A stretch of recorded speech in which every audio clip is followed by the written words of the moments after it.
Hello friends, आप सभी का बहुत बहुत स्वागत है केमिस्ट्री की दुनिया में। तो फ्रेंड्स, आज की वीडियो में मैं आपको क्लास 12th केमिस्ट्री का एक इम्पोर्टेंट टॉपिक कराने वाला हूं, जो कि हर साल आपके बोर्ड एग्जाम में किसी न किसी सेट में देखने को मिलता है। इसलिए स्टार मार्क कर लीजिए, वेरी वेरी इंपॉर्टेंट क्वेश्चन है आपके बोर्ड एग्जाम के लिए। तो चलिए आज की वीडियो बिना किसी देरी के स्टार्ट करते हैं। लेकिन उससे पहले यदि आप चैनल पर पहली बार आए तो चैनल को जरूर सब्सक्राइब करें और अपने दोस्त यार के पास शेयर भी करें। फ्रेंड्स, आज का टॉपिक है प्रथम कोटि अभिक्रिया के लिए वेग स्थिरांक का व्यंजक ज्ञात कीजिए।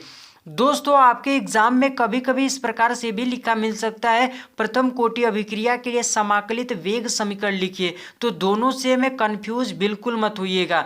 दोस्तों, इस टॉपिक से दो प्रकार के क्वेश्चन आपके एग्जाम में पूछे जाते हैं। पहला इसका डेरिवेशन, मतलब कि वेग स्थिरांक का व्यंजक ज्ञात करने के लिए पूछा जा सकता है। दूसरा इसके फॉर्मूले पर बेस्ड न्यूमेरिकल। दोनों इंपॉर्टेंट क्वेश्चन है, एग्जाम से पहले जरूर अच्छे से तैयार कर लीजिएगा। तो मेरे भाई, सबसे पहले हम लोग प्रथम कोटि अभिक्रिया के लिए वेग स्थिरांक का व्यंजक ज्ञात करेंगे।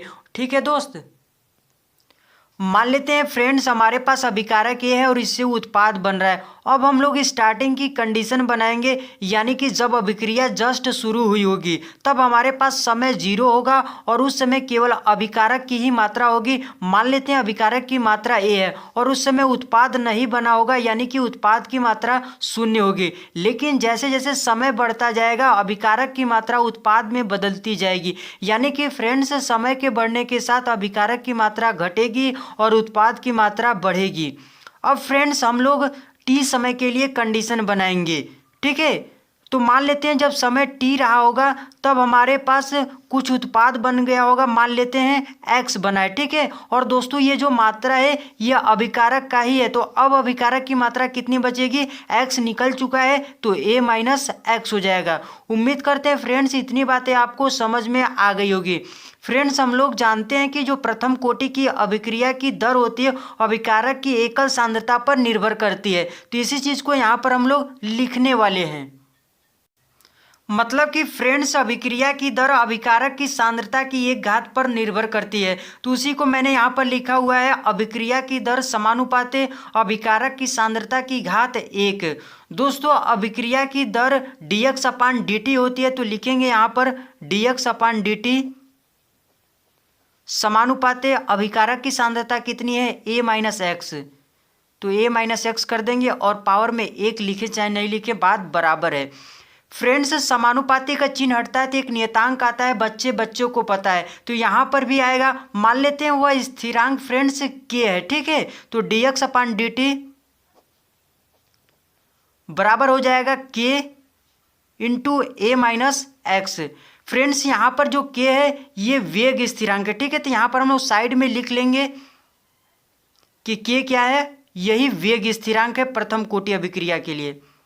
तो यहाँ पर लिख लीजिए वेग स्थिरांक, वेग स्थिरांक।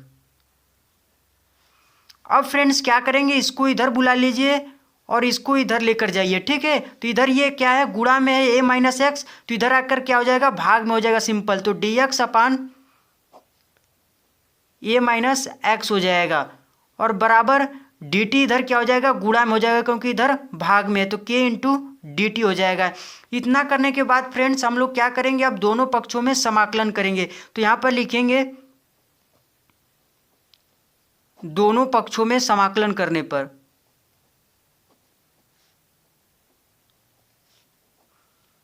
समाकलन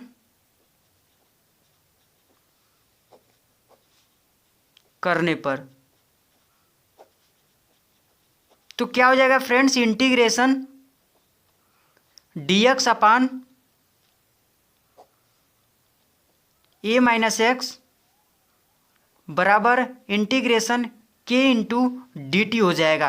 फ्रेंड्स, k आपका कांस्टेंट है तो ये इंटीग्रेशन से बाहर हो जाएगा, तो अंदर क्या बचेगा dt, और dt का समाकलन क्या हो जाएगा t, और प्लस c चिपका देंगे क्योंकि ये अनिश्चित समाकलन है।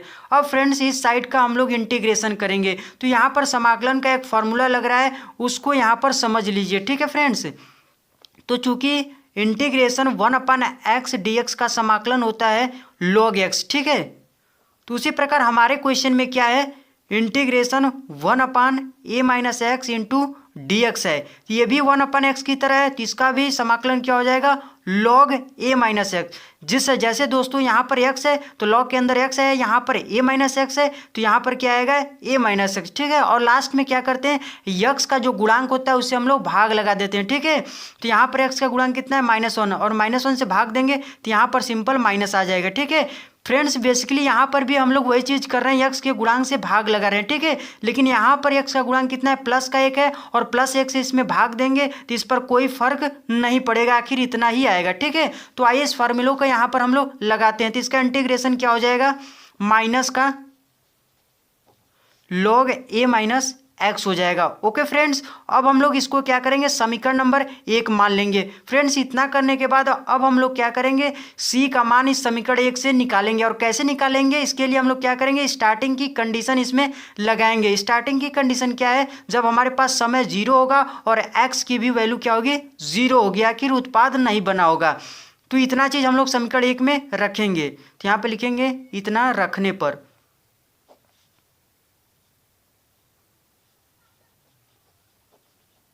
तो यहां पर लिख दीजिए समीकरण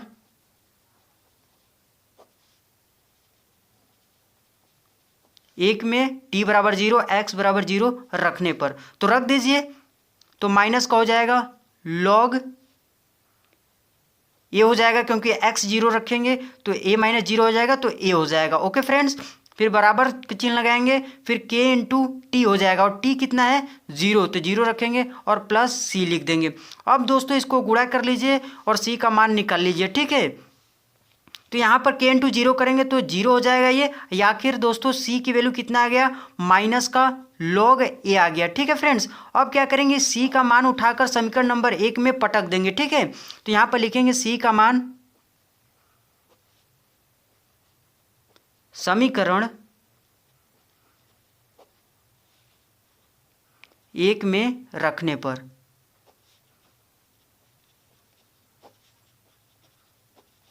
तो आइए रख देते हैं। समीकरण 1 क्या है हमारा, ये है माइनस का a-x बराबर kt प्लस c, और c का मान कितना है दोस्तों, माइनस का log a, ठीक है। तो यहाँ पर माइनस का log a लिख देंगे। ओके फ्रेंड्स, अब क्या करेंगे, इस भाई साहब को इधर बुला लीजिए। ओके फ्रेंड्स, तो ये इधर माइनस में, तो इधर आकर क्या हो जाएगा, प्लस का हो जाएगा। तो यहाँ पर लिखेंगे log a, और ये माइनस का है इधर, तो माइनस का log a - x हो जाएगा, और बराबर की इधर क्या हो जाएगा, k इंटू टी हो जाएगा। ओके फ्रेंड्स, उम्मीद करते हैं इतनी बातें आपको समझ में आ गई होगी, ठीक है। फ्रेंड्स यदि इसको m मान लेंगे, इसको n मान लेंगे, तो log m - log n हो जाएगा। और ये log का फॉर्मूला होता है कि log m - log n होता है, तो इसको हम लोग लिख सकते हैं log m/n, ठीक है। और जिसको समझ में नहीं आ रहा है यहाँ पर आप लोग देख लीजिए, ठीक है, साइड में आपको बता दे रहा हूँ। ये फॉर्मूला होता है log का, log m - log n होता है, तो इसको हम लोग लिख सकते हैं log m/n, ठीक है फ्रेंड्स। यहाँ पर माइनस होता है, याद रख सकते हैं इस प्रकार से कि यहाँ पर माइनस होता है तो भाग हो जाता है, ठीक है। यदि यहाँ पर प्लस होता है फ्रेंड्स, ये इंटू में हो जाता है या फिर गुणा में हो जाता है, m इंटू n, ठीक है। लेकिन यहाँ पर माइनस का है तो भाग हो जाएगा। तो आइए इस फार्मूले को यहाँ पर हम लोग लगाते हैं, तो क्या हो जाएगा, log m/n, तो m कितना है, a है, और बटे में n कितना है, a - x, और बराबर की इधर क्या हो जाएगा, k इंटू टी हो जाएगा। फ्रेंड्स यही k क्या है, वेग स्थिरांक, और इसी का मान हमें निकालना है, ठीक है। तो t को इधर भेज देंगे सिंपल, तो k बराबर क्या हो जाएगा, इसको पलट कर लिख दे रहे हैं, तो k इधर क्या है, इंटू में मतलब गुणा में, इधर आकर क्या हो जाएगा, भाग में हो जाएगा, तो 1/t हो जाएगा, और इंटू में क्या हो जाएगा, log a/a - x हो जाए। फ्रेंड्स यहाँ पर हम जो लॉग आपको दिखाई दे रहा है ये नेचुरल लॉग है, यानी कि इसका बेस क्या है, ई है, और हमें जो लॉग की वैल्यू पता होती है वो बेस 10 पर पता होती है। जैसे कुछ लॉग की वैल्यू यहाँ पर मैं लिख दे रहा हूँ, उसको आप याद कर लीजिएगा, न्यूमेरिकल सॉल्व करने में आपको काफ़ी हेल्प मिलेगा, ठीक है। तो log 2, जैसे log 2 की जो वैल्यू होती है 0.3010 होता है, ठीक है। उसी प्रकार से एक और याद कर लीजिए log 3, ठीक है। तो log 3 का कितना होता है 0.47 71। ठीक है, तो दोनों इंपॉर्टेंट वैल्यू है, इसको याद कर लीजिएगा, यही ज़्यादातर यूज होता रहता है। ठीक है, तो दोस्तों ये जो लॉग की वैल्यू हमें पता है, ये बेस 10 पर पता है। ठीक है, लेकिन यहाँ पर क्या है, आपके पास नेचुरल लॉग है, मतलब इसका बेस ई है, तो इसका बेस 10 बनाने के लिए हमें क्या करना पड़ेगा, 2.3030 से मल्टीप्लाई करना पड़ेगा। ठीक है, तब इसका बेस ई से बदलकर 10 हो जाएगा। ठीक है, तो आइए गुणा कर लेते हैं। गुणा किससे करेंगे, 2.303 से जब गुणा करेंगे इसमें, तो ये बेस इसका ई से बदलकर 10 हो जाएगा। ठीक है, और बटे में यहाँ पर टी हो जाएगा, और इनटू में क्या हो जाएगा, अब log a upon a minus x हो जाएगा। अब इसका बेस कितना हो गया दोस्त, 10 हो गया। ठीक है, तो अब यहाँ पर जो भी सॉल्व करेंगे वैल्यू आएगी, तो यहाँ पर यदि मान लीजिए 2 आएगा तब आप यहाँ पर रख सकते हैं, लेकिन यहाँ पर यदि इसको सॉल्व करते 2 आता है तो आप ये वैल्यू नहीं रख सकते, क्योंकि लॉग की जो वैल्यू हमें पता होती है वो बेस 10 पर पता होती है, और इस समय क्या है, ये लॉग नेचुरल लॉग है, मतलब बेस ई है। ठीक है, और जब 2.303 से मल्टीप्लाई कर देंगे तो ये इसका बेस 10 बदल जाएगा। ठीक है, 10 हो जाएगा। ठीक है, तो दोस्तों ये बहुत वेरी इंपॉर्टेंट फार्मूला आपका रेडी हो चुका है, इसको याद कर लीजिएगा। ठीक है, तभी, क्योंकि इस पर भर भर के न्यूमेरिकल आपके एग्जाम में पूछे जाते हैं।